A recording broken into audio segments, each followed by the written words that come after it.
5 August ছাত্র জনতার আন্দোলনে আওয়ামী লীগ সরকারের পতনের পর দলটির বেশিরভাগ নেতাকর্মী পাড়ি জমিয়েছেন পার্শ্ববর্তী দেশ ভারতে।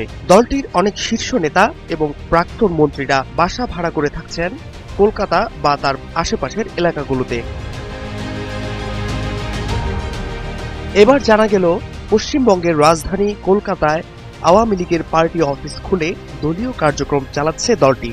সম্প্রতি বিবিসি বাংলার এক প্রতিবেদনে এমন তথ্য উঠে এসেছে। কলকাতা লাগোয়া উপনগরীর এক বাণিজ্যিক এলাকার একটি কমপ্লেক্সে আওয়ামী লীগের দলীয় কার্যক্রম চলছে বলে খবর প্রকাশ করেছে বিবিসি। খবরে বলা হয়েছে, বাণিজ্যিক পরিসরটির লিফট দিয়ে উঠে বাঁ দিকে গেলেই সার দিয়ে বাণিজ্যিক সংস্থার দপ্তর। করিডোরের দুদিকে হালকা বাদামি রঙের একের পর এক দরজা, তার মধ্যেই একটিতে আওয়ামী লীগের পার্টি অফিস।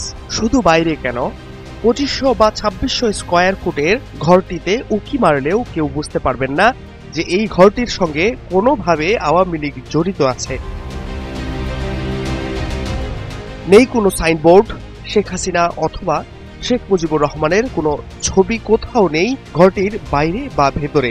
এ বিষয়ে আওয়ামী লীগের এক নেতা বলেন, বঙ্গবন্ধু বা নেত্রীর কোনো ছবি, সাইনবোর্ড কোনো কিছুই আমরা রাখিনি। আমরা চাইনি যে এই ঘরটার পরিচিতি প্রকাশ করতে। এমনকি একটা দলীয় দপ্তরে যেসব ফাইল ইত্যাদি থাকে সেসবও এখানে রাখা হয়নি। নিয়মিত দেখা সাক্ষাৎ, বৈঠক ইত্যাদির জন্য একটা ঘর দরকার ছিল, এটা পাওয়া গেছে।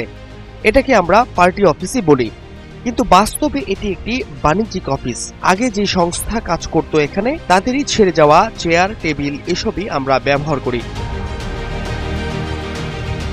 দলটির আরেক নেতা বলেন, বর্তমানে দ্বাদশ জাতীয় সংসদের 80 জনের মতো সংসদ সদস্য এবং তারও আগে সংসদ সদস্য ছিলেন এমন 10 থেকে 12 জন নেতা আছেন এখানে। আবার কয়েকজন কলকাতায় এসে আমেরিকা, কানাডা, অস্ট্রেলিয়া বা অন্যান্য দেশে চলে গেছেন। অফিস খোলার নির্দিষ্ট কোনো সময় নেই, যেরকম প্রয়োজন সেরকমই আসেন নেতারা।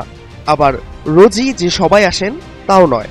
প্রয়োজনীয়তা ছিল একটি নির্দিষ্ট জায়গা গড়ে তোলার, এজন্যই এই পার্টি অফিস। তবে কলকাতার কোথায় বা কোন এলাকায় এই পার্টি অফিস খোলা হয়েছে তা প্রকাশ করেনি BBC. Fahad Shahriar, news desk, global television.